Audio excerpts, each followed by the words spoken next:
Assalamualaikum warahmatullahi wabarakatuh. Selamat datang adik-adik semuanya. Kita ketemu lagi di video learning untuk mata kuliah Bioteknologi Pertanian. Dan pada pertemuan ketujuh ini yang akan dibahas itu mengenai aplikasi bioteknologi untuk remediasi lingkungan. Nah, video learning ini dibagi menjadi beberapa part dan ini adalah part 1 ya dari materi ini, di mana part 1 ini akan banyak membahas tentang konsep dasar bioremediasi. Sebelum kita masuk lebih detail ke konten dari video learning ini, mari kita awali dengan membaca basmalah terlebih dahulu. Bismillahirrahmanirrahim. Nah, materi yang akan disampaikan melalui video learning ini terdiri dari pertama, remediasi dan bioremediasi, jadi definisi terkait dua istilah ini. Kemudian sasaran bioremediasi, artinya tipe lingkungan terkontaminasi apa saja yang memang bisa ditangani menggunakan bioremediasi. Dan yang terakhir, mengapa teknik bioremediasi itu disarankan atau direkomendasikan untuk digunakan dalam penanganan kontaminasi lingkungan. Pertama-tama, mari kita bahas dulu konsep dasar tentang remediasi dan bioremediasi. Nah, jadi ini adalah gambaran kondisi ataupun kalau kita membahas tentang remediasi ya, maka kita akan menemukan gambar seperti ini ya. Karena apa? Karena definisi dari remediasi itu sendiri adalah upaya untuk bisa mengembalikan kondisi lingkungan yang sebelumnya sudah rusak ya, sudah tercemar, sudah tidak bisa lagi dimanfaatkan karena terlalu dieksploitasi sebelum-sebelumnya, kemudian dikembalikan lagi ke kondisi yang sehat kembali seperti semula ya. Jadi kalau ilustrasinya kira-kira kalau saat sebelum remediasi kondisinya seperti ini ya, kalau pada tanah jadi tanahnya gersang, keras, tidak bisa ditanami, tidak ada tanaman bahkan rumput yang mau tumbuh, kemudian dikembalikan ke kondisi di mana bisa ada kehidupan lagi di dalam tanah tersebut atau di atas tanah tersebut. Nah, biasanya konsep remediasi itu sendiri erat kaitannya dengan dua prinsip utama, yakni membuang dan menghancurkan. Jadi biasanya hanya salah satu. Jadi ada remediasi yang sifatnya harus memindahkan terlebih dahulu, jadi memang diambil kemudian dibuang ke tempat lain, atau tetap di lokasi yang terkontaminasi namun nanti dihancurkan oleh agensia-agensia yang memang memiliki kemampuan untuk mendegradasi senyawa kontaminan. Nah, bioremediasi sendiri definisinya tidak jauh berbeda dengan definisi dari remediasi ya, hanya saja ada penambahan bio, di mana seperti yang kita sudah pernah bahas sebelumnya bahwa setiap yang istilah yang ada diawali dengan kata bio itu berarti ada unsur pemanfaatan organisme hidup. Jadi di sini bioremediasi diartikan sebagai upaya untuk memulihkan kondisi lingkungan dengan memanfaatkan organisme hidup yang memiliki kemampuan untuk mengubah atau menghentikan pergerakan ya, atau menahan, atau justru yang memang punya kemampuan untuk menghancurkan material kontaminasi ya. Nah, jadi kalau dari pengertian ini, maka tujuan utama dari bioremediasi itu adalah bukan pada upaya membuang ya. Jadi bioremediasi umumnya dilakukan pasti langsung di lokasi yang mengalami kontaminasi sehingga tidak ada unsur pembuangan. Nah, tapi yang bisa dilakukan oleh organisme yang menjadi agensi remediasi adalah dia dapat menyebabkan proses detoksifikasi. Detoksifikasi itu maksudnya adalah proses di mana material kontaminasi itu tidak bisa bergerak atau justru dihancurkan. Jadi seperti kalau yang sedang diet mungkin pernah mendengar istilah detox ya, jadi penghancuran racun-racun. Nah, itu adalah maksudnya sama seperti itu. Sedangkan ada juga organisme yang tidak memiliki kemampuan menghancurkan, tapi dia memiliki kemampuan untuk mengubah atau mengkonversi. Jadi material kontaminasi itu diubah dari yang tadinya beracun menjadi tidak lagi beracun bagi lingkungan. Nah, tipe polusi apa saja yang kemudian menjadi target atau yang bisa ditangani menggunakan teknologi bioremediasi? Yang pertama adalah polusi air, ya. Jadi karena kita memanfaatkan agensi remediasi, organisme hidup yang memang memiliki kemampuan untuk melakukan remediasi, maka otomatis jenis polusi yang bisa dilakukan adalah jenis polusi di mana si agensia itu bisa tumbuh dan bisa hidup, ya. Yang pertama itu adalah polusi air.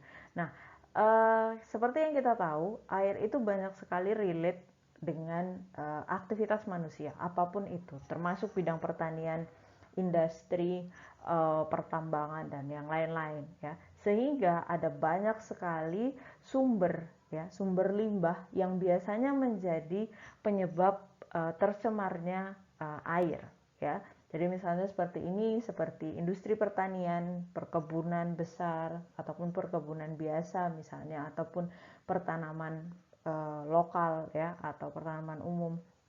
Kemudian mulai dari limbah, kemudian dari keracunan fosfat atau eutrofikasi, kemudian bisa dari tumpahan minyak atau dari limbah radioaktif misalnya seperti dari PLTU, PLTN, marine plastik, ya. Jadi plastik-plastik yang tergenang di air, sampah, ya. Kemudian air buangan dari aquaculture itu juga menjadi polusi bagi air, ya. Kemudian juga aktivitas-aktivitas atmosfer yang kemudian menyebabkan adanya sedimentasi di aliran air atau di perairan. Selain air, yang juga menjadi sasaran dari bioremediasi adalah tanah. Ya, jadi dua elemen ini, air dan tanah, memang dua elemen yang paling banyak berkenaan langsung atau terkena dampak dari setiap aktivitas kita manusia, ya, apapun itu. Tanah dan air pasti seringkali menjadi korban, ya, korban dari tindakan eksploitasi yang berlebihan atau tindakan pemanfaatan yang tidak berdasar pada kelestarian misalnya.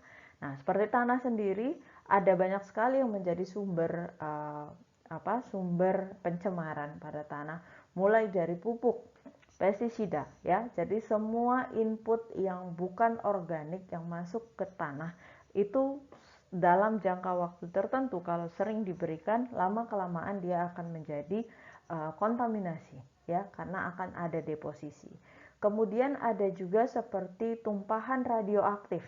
Jadi radioaktif yang bocor misalnya, seperti kejadian di Jepang beberapa tahun yang lalu waktu PLTN atau nuclear plant, ya, istilahnya. Jadi pembangkit nuklirnya meledak dan itu radioaktifnya keluar dan otomatis bisa masuk ke dalam tanah.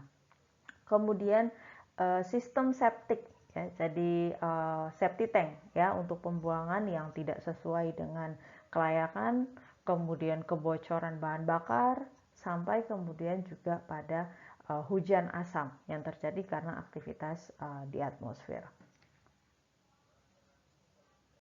Nah, berikutnya, mari kita tilik kenapa kita harus menggunakan teknologi remediasi, bioremediasi, ya. Kenapa harus bioremediasi? Kenapa enggak teknik remediasi yang lain, ya? Nah, jadi ini adalah gambaran perbandingan antara bioremediasi, ya, dengan teknik remediasi yang lain, ya, yang bukan bioremediasi. Jadi bioremediasi adalah salah satu dari teknik remediasi, sedangkan teknik remediasi itu masih ada yang sifatnya seperti pembuangan, kemudian penyerapan gas dari tanah sampai chemical decomposition atau dekomposisi kimia. Nah, itu juga termasuk ke dalam teknik remediasi. Nah, jika dilihat dari beberapa aspek dari tabel ini, ya, kita bisa lihat ada beberapa perbedaan nilai, ya, yang kita bisa lihat di sini dari sejumlah aspek ini, di mana bioremediasi itu pertama lebih unggul untuk mendekomposisi atau melakukan pembersihan terhadap kontaminasi dari minyak dan senyawa yang menguap atau senyawa volatil, ya. Sedangkan ya ini minyak dan senyawa volatil. Sedangkan teknik remediasi yang lain ada yang bisa di kedua-duanya, ada malah yang bisa 3, seperti misalnya di bagian teknik excavate. Excavate ini adalah teknik di mana lokasi yang mengalami kontaminasi, bagian yang terkontaminasinya akan dipindahkan atau diangkat menggunakan mesin atau alat berat, ya, kemudian dipindahkan ke lokasi lain untuk diproses di lokasi yang bukan lokasi aslinya. Nah, kemudian bioremediasi juga dikenal karena efek sampingnya terhadap lingkungan yang sangat rendah, ya. Jadi dia lebih eco-friendly, jelas. Karena apa? Karena kita tidak ada memberikan masukan kimia, kita hanya memberikan organisme hidup, sehingga otomatis resiko residu yang berbahaya itu relatif lebih kecil kalau menggunakan bioremediasi, ya. Sedangkan kalau yang lain-lain, ya, teknik remediasi yang lain, kenapa kemudian tidak eco-friendly? Pertama adalah karena hampir sebagian besar teknik selain bioremediasi itu menyebabkan gangguan fisik terhadap tanah, ya, terhadap lokasi yang terkontaminasi secara besar-besaran, sehingga bisa mengganggu aktivitas ataupun kondisi asli dari si lingkungan ataupun lokasi tersebut. Nah, itu yang kemudian menyebabkan teknik-teknik remediasi yang bukan bioremediasi itu kurang ramah lingkungan. Selain itu, bioremediasi juga dikenal lebih hemat, ya. Jadi biaya pelaksanaannya lebih kecil, lebih terjangkau. Karena apa? Karena kita hanya menggunakan mikroba, ya. Sedangkan kalau teknik yang lain seperti excavate itu yang paling mahal. Kenapa? Karena dia butuh alat berat, ya. Jadi alat berat itu harus bekerja dalam jangka waktu yang panjang, terutama jika bagian yang terkontaminasi yang mau dipindahkan itu sangat banyak. Jadi otomatis butuh bantuan ataupun dukungan dari mesin excavator, ya, atau alat berat yang biasanya untuk mengeruk tanah itu akan lebih lama. Nah, sehingga biayanya otomatis jadi lebih besar. Kemudian seperti chemical decomposition juga kenapa juga mahal, karena dia menggunakan senyawa kimia yang khusus yang tidak bisa diganti dengan senyawa kimia yang lebih murah. Nah, kemudian dari segi waktu, ya, dari segi waktu yang dibutuhkan, sebenarnya yang paling cepat otomatis adalah excavate, ya, atau teknik ekskavasi, ya, yang pemindahan. Karena apa? Ya sudah, begitu kondisi lingkungan ini terkontaminasi, seberapa banyak yang terkontaminasi langsung dipindahkan dan langsung selesai, ya. Tapi beda dengan bioremediasi, karena bioremediasi itu butuh waktu, ya, karena kita menggunakan bala bantuan dari mikroba. Jadi dia harus berproses di lingkungan tersebut sampai kemudian bisa melakukan tugasnya. Jadi otomatis secara waktu memang tidak begitu cepat, ya. Dia akan membutuhkan waktu yang relatif lebih panjang. Kita akan lihat satu persatu, ya. Pertama terkait keunggulan dari bioremediasi, terutama untuk memulihkan ataupun memperbaiki kontaminasi minyak dan senyawa volatil atau VOC. Nah, ini adalah satu ilustrasi, ya, di mana mikroba, ya, salah satu agensi remediasi itu memang punya kemampuan melakukan dekomposisi, ya, atau perombakan, ya. Caranya gimana? Dia bisa menghancurkan molekul minyak dan VOC. Jadi molekul minyak dan VOC ini akan dipecah, kemudian akan diubah bentuknya menjadi air dan CO2. Nah, kemudian karena diubah ke dalam bentuk air dan CO2, maka air dan CO2 ini akan menjadi sumber energi buat si bakteri, ya, atau buat mikrobanya. Seperti pada ilustrasi ini. Nah, teman-teman bisa lihat di sini, ya. Jadi ada bakteri yang berwarna hijau ini begitu melihat partikel minyak dia akan langsung memakan, ya. Dia akan memakan. Nah, kemudian aktivitas pencernaan atau aktivitas makan yang dilakukan oleh si bakteri ini akan mengubah si minyak ini menjadi air dan gas, ya. Jadi kalau dia diubah dari kontaminasi minyak atau tumpahan minyak atau VOC yang berbahaya jadi air dan karbon dioksida, ya, yang kemudian dilepaskan, maka tidak akan membahayakan bagi kita manusia, ya, karena air itu sudah tidak dalam kondisi yang toksik, ya, sedangkan karbon dioksida juga kita masih bisa mentoleransi keberadaan dari karbon dioksida. Nah, jadi biasanya setelah aktivitas makan ini mikroba yang sudah tadi memakan partikel tumpahan minyak misalnya atau hidrokarbon misalnya, nah dia kemudian akan seperti buang gas, ya. Jadi mengeluarkan air, kemudian mengeluarkan gas CO2 dan itu akan kembali ke alam sehingga tumpahan minyak dan VOC tadi jadi berubah bentuknya, dikonversi ke dalam bentuk yang tidak lagi beracun bagi lingkungan. Kemudian penggunaan remediasi juga memiliki efek samping terhadap lingkungan yang sangat rendah. Kenapa? Karena kita memasukkan mikroba, ya, kita memasukkan organisme hidup, di mana organisme hidup itu juga berasal dari alam. Dan biasanya agensia remediasi yang diaplikasikan ke lokasi yang terkontaminasi adalah agensia yang memang diketahui memang hidup di kondisi ekosistem seperti lokasi yang akan kita remediasi, ya. Jadi nanti seperti ini. Jadi ketika nanti kita aplikasikan mikroba, di sini contohnya adalah mikroba, maka si mikroba ini akan menyesuaikan diri dengan kondisi di lingkungan atau lokasi tempat dia akan melakukan remediasi, ya. Jadi kalau misalnya ternyata di sana masih ada organisme yang mendiami lokasi tersebut, maka dia akan berinteraksi, akan mungkin bersimbiosis atau berasosiasi.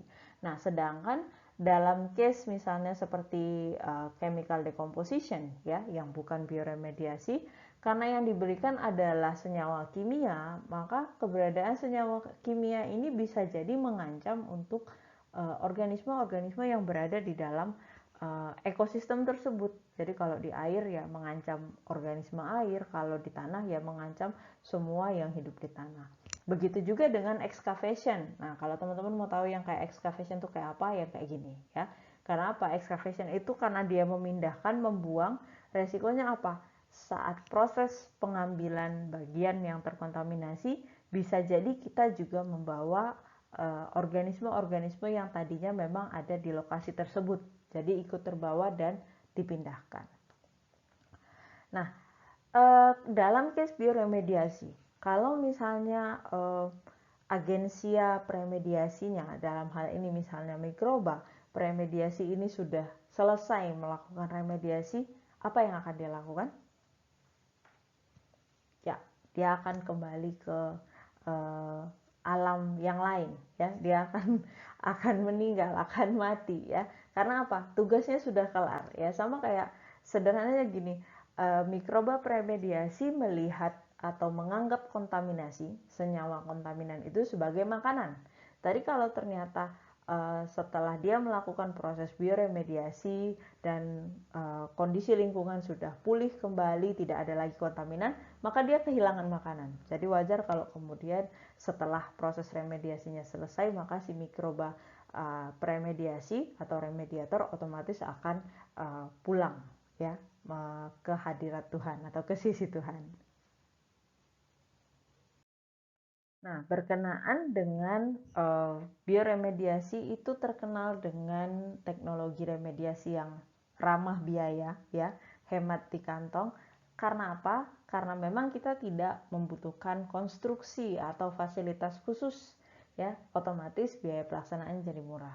Tidak seperti excavation tadi. Kalau excavation kita butuh ekskavator, yang itu alatnya mahal, ya, atau misalnya kalau kita menggunakan chemical decomposition kita butuh senyawa kimianya yang itu juga bisa berbahan mahal. Nah, karena ini kita hanya menggunakan bakteri, ya, atau misalnya hanya menggunakan mikroba, atau kita menggunakan tanaman misalnya, atau menggunakan jamur, maka biasanya kita tidak membutuhkan alat atau fasilitas atau sarana yang khusus ya. Yang biasanya hanya akan kita butuhkan adalah kita harus memastikan bahwa agen siap remediasi itu mendapatkan semua kebutuhan hidupnya. Jadi dia butuh nutrisi, dia butuh air, dia butuh oksigen. Nah, ini semua harus terpenuhi ya. Jadi biasanya kalau kita menggunakan teknik bioremediasi, kita mengaplikasikan jamur atau misalnya mikroba. Nah, selama proses remediasi berlangsung, biasanya kita juga memberikan nutrisi dan kebutuhan tumbuh bagi si agensia itu. Supaya apa? Supaya dia bisa hidup dengan baik di kondisi yang akan dia remediasi ya, atau di lokasi yang terkontaminasi itu. Nah, jadi seperti ini. Di lokasi yang terkontaminasi ya, sebelum diberikan agensia remediasi. Nah, begitu sudah ada agensia ya, sudah dimasukkan ke dalam lokasi yang terkontaminasi tersebut, maka di saat yang bersamaan kita juga harus mensuplai segala kebutuhan dari si agensia remediasi ya, mulai dari airnya, oksigennya, supaya dia tetap bisa hidup meskipun kondisi lingkungan yang terkontaminasi ini sebenarnya juga tidak baik atau tidak menguntungkan bagi pertumbuhan si agensia remediasi. Nah, kalau misalnya dia mendapatkan air, oksigen, makanan yang cukup ya, maka otomatis dia akan tumbuh dengan baik sehingga dia juga bisa melakukan tugasnya dengan baik ya. Jadi dia bisa menyelesaikan proses remediasi itu dengan sempurna karena memang pertumbuhannya diatur sedemikian rupa agar tetap stabil dan optimal. Nah, itu tadi penjelasan tentang konsep dasar bioremediasi di video learning part 1 ini. Nah, saya bisa pastikan bahwa info tadi itu masih sedikit banget dan belum banyak memberikan wawasan buat teman-teman. Nah, pastikan teman-teman continue untuk nonton video learning part 2 ya, akan banyak membahas tentang kelebihan dan kekurangan bioremediasi serta tipe bioremediasi. Nah, terima kasih teman-teman sudah meluangkan waktu untuk menyaksikan video learning kali ini. Semoga video learning ini bermanfaat. Wabillahi taufiq wal hidayah. Wassalamualaikum warahmatullahi wabarakatuh.